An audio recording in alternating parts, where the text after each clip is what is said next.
¿Se trata de cobardía o de supervivencia?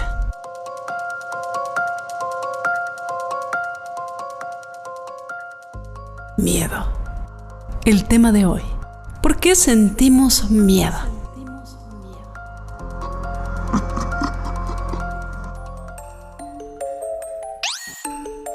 Estamos genéticamente programados para sentir miedo. Como en muchas otras especies, el ADN despierta una respuesta de temor ante potenciales depredadores. A estas alturas todos hemos visto ya la escena del documental de la BBC Planet en la que algunas iguanas recién nacidas emprenden una carrera de vida o muerte para librarse de las serpientes en las Islas Galápagos. Aunque los seres humanos no tenemos que huir de decenas de serpientes dispuestas a matarnos en el momento de nacer, pues nuestro material genético mantiene información que nos hace temer ciertos fenómenos.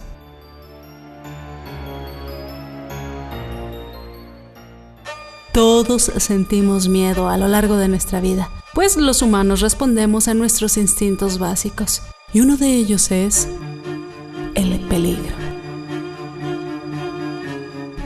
En este contexto, el miedo es una función evolutiva.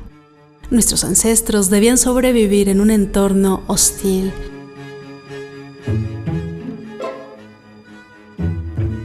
Pero actualmente nuestros miedos han evolucionado.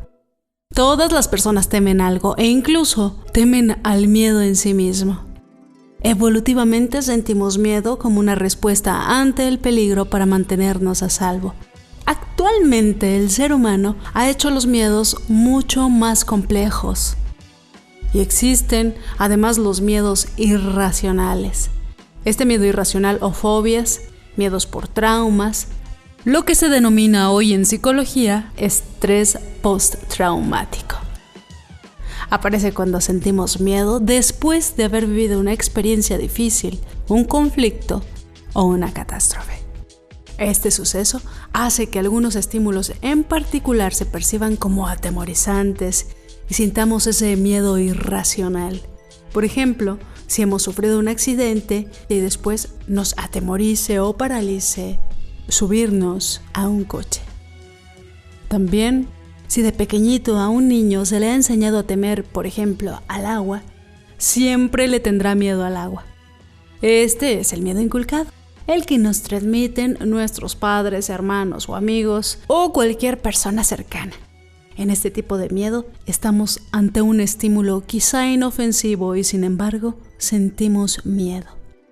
La fobia es un miedo complejo, completamente irracional, en el que asociamos algunos objetos o eventos a un peligro inexistente, pero que nos genera muchísimo estrés o ansiedad. Existen algunas teorías sobre por qué sentimos miedo cuando no deberíamos de sentirlo, como el encubrimiento de un trauma severo que no queramos recordar. Pero la fobia también puede ser aprendida socialmente, como temerle a algunos insectos, animales, por ejemplo, temerle a las ratas. Pero, ¿qué sucede cuando sentimos miedo? ¿Se activa la amígdala cerebral? Sí, esa que se sitúa en el lóbulo temporal del cerebro y emite señales de alerta. El miedo aumenta la presión arterial, hace que tengamos taquicardia, incrementa la actividad cerebral y pone en alerta el sistema límbico. Permite que puedan contraerse las pupilas o bien dilatarse. Hace más rápida la respiración y aumenta la sudoración del cuerpo. Es cierto que el miedo no es algo raro. Todos los seres humanos sentimos miedo a veces, pero la buena noticia es que todos los tipos de miedo tienen solución. Incluso las fobias y obsesiones, realizando tratamientos e intentando racionalizar las respuestas ante esos estímulos que nos rodean. El cerebro genera mecanismos de alarma en caso de peligro inminente o incluso ante la mera posibilidad de una agresión exterior. La consecuencia suele ser la huida o el intento de evitarlo y de combatir sus causas. El humano, por ejemplo, le tiene miedo a las grandes alturas, a los animales peligrosos o en particular a las serpientes. Tenemos miedo a perder la salud, tenemos miedo a las lesiones corporales, a las enfermedades y, por ejemplo, en la edad infantil a la oscuridad.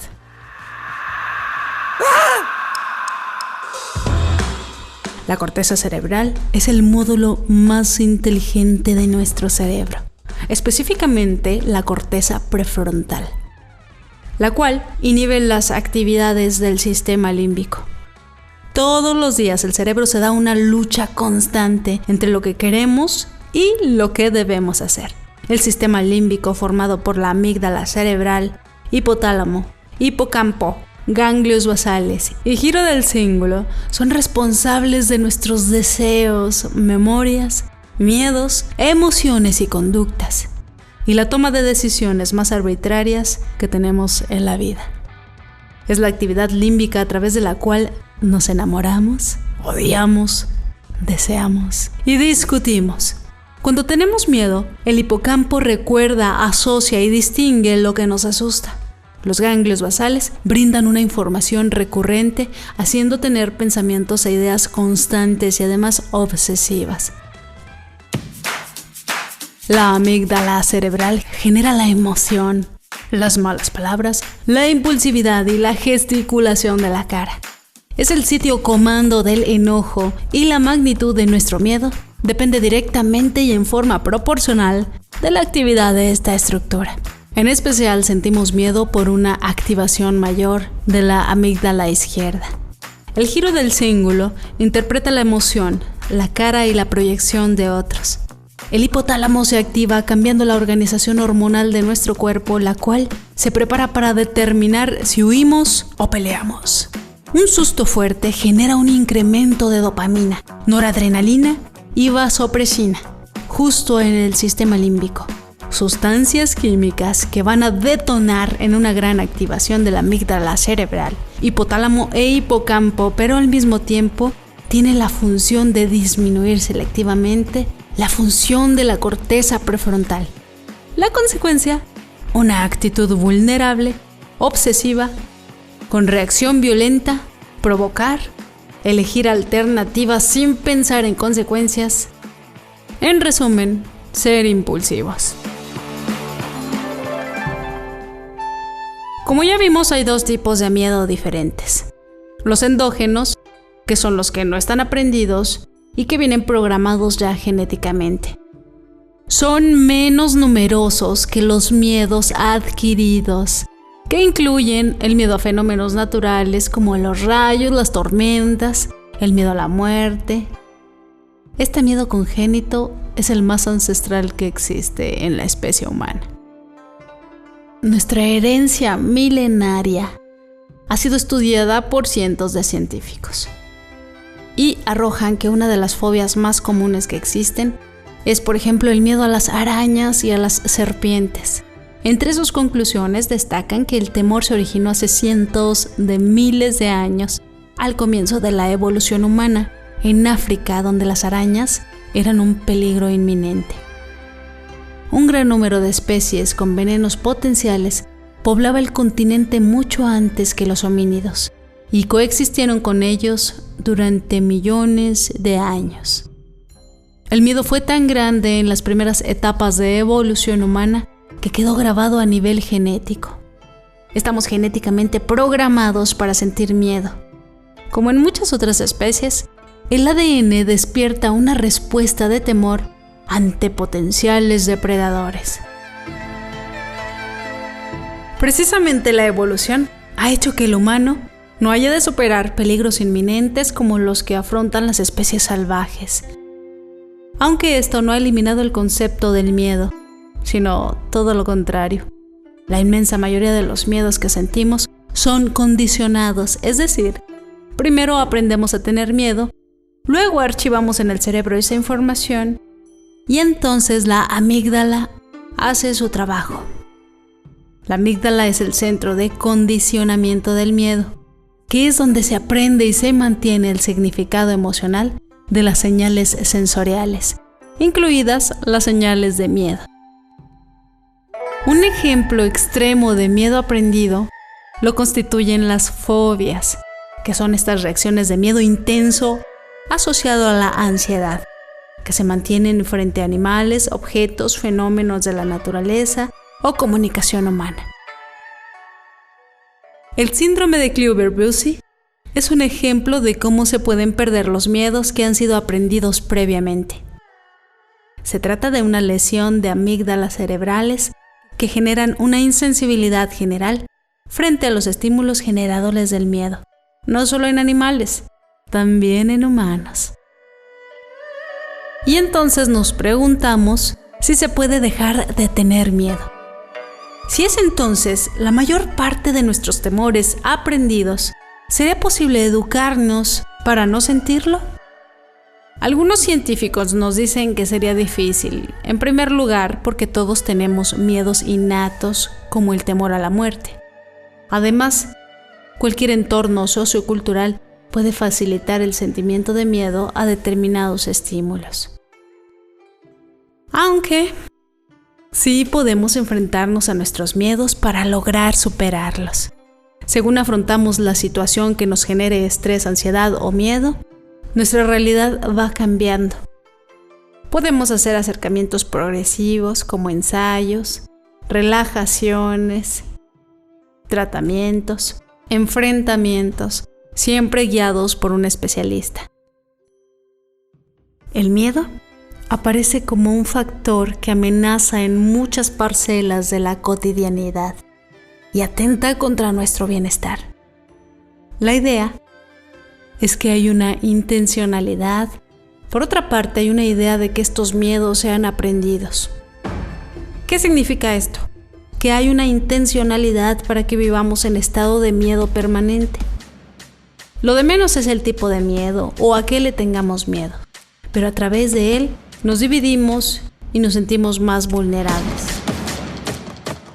El miedo ha sido usado por gobiernos, por productos, por personas, con sinfín de agentes tras el cual se busca un beneficio. Existe una estrategia diseñada en los años 70 que utiliza el miedo en base a una triada, y es el miedo a la incertidumbre y a la duda.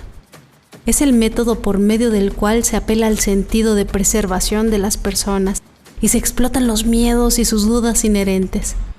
Food suele crear las siguientes preguntas en la mente de los consumidores potenciales. ¿Cómo me afecta no tener esto o no hacer esto? ¿O qué tanto me afecta? El miedo ha sido utilizado como estrategia de venta y es infalible. Al crear una duda, al vender un problema y vender una solución, el consumidor potencial utilizará esa preocupación como motivación para acercarse al producto en cuestión. Si se fijan, la publicidad de las grandes marcas es muy controversial. Generan miedo y reacción en su audiencia. Usan el miedo como una herramienta para comunicar su mensaje. Y además, consecuente, me ofrecen una solución a este problema, una forma inmediata de colaborar y capitalizar el miedo que generaron en nosotros. Existe el llamado FOMO, Fear of Missing Out, miedo a perderse algo, muy común entre los millennials. El FOMO puede utilizarse en ofertas y promociones u ofertas flash, los cuales, debido a su temporalidad, deben estar acompañadas de frases como últimos días, última oportunidad o no te lo pierdas, porque existe un temor a perderse de la buena oferta o a perderse de un evento o situación de las que otros sí disfrutarán y de las que sí formarán parte. FOMO es tanto miedo a la exclusión como el miedo a perderse de algo y es altamente rentable hoy en día. Si bien el miedo puede tener sus implicaciones éticas cuestionables, no siempre tiene que apelar a un sentido bajo e inmoral.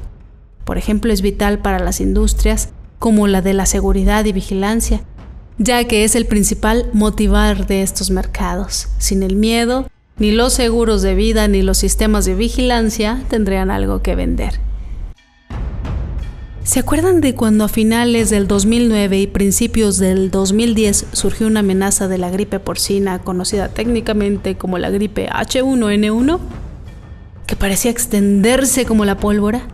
Varias empresas que producen productos de higiene dieron a entender con su publicidad que sus geles antibacteriales para el lavado de las manos podían ser efectivas para prevenir el riesgo de contraer dicha gripe, a pesar de que este virus se transmitía principalmente por vía aérea.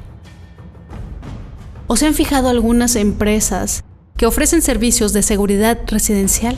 Se nos presentan entonces escenas donde por lo general alguna desprevenida ama de casa se siente en una situación de peligro cuando un intruso con no buenas intenciones irrumpe en su hogar.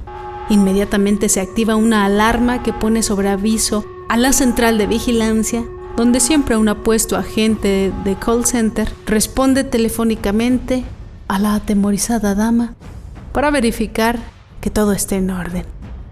Y entonces llamar a la policía si se trató efectivamente de un intento de robo. ¿Se fijan? ¿Qué mejor manera de proporcionar un sistema de seguridad residencial cuando mostramos a una mujer en peligro? Para nadie es un secreto que el sexo femenino es más susceptible al miedo ante el peligro que amenace la seguridad de su hogar.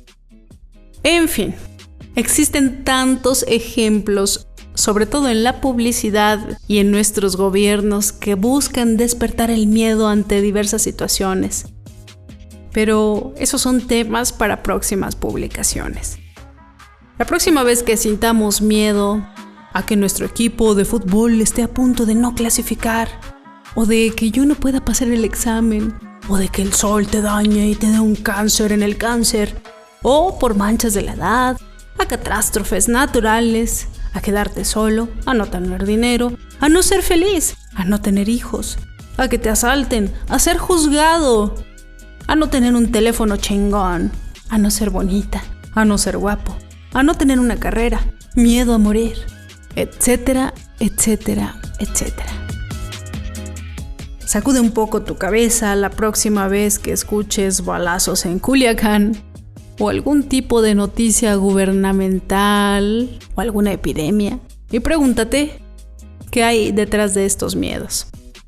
Por supuesto, esto no quiere decir que no debamos preocuparnos y no debamos tener miedo o restar importancia a los aspectos de tipo racional, pero sí que debemos lograr ser más persuasivos en todo lo que nos dicen, en cómo nos educaron o nos están educando, en todo lo que consumimos a través de los medios sociales. ¿No les parece curioso que de pronto todos seamos alérgicos al gluten? Miles de personas, marcas y más en estos tiempos de redes sociales están jugando con nuestras emociones, aprovechándose de esa parte de la evolución para sacar dinerito, marmaja, pasta y llevarnos hacia un voto o hacia la compra de algo. El miedo, mis queridos suscriptores, en definitiva es una fuerza demasiado poderosa para influir en la decisión de las personas, como para que la desperdicien todas estas marcas y gobiernos.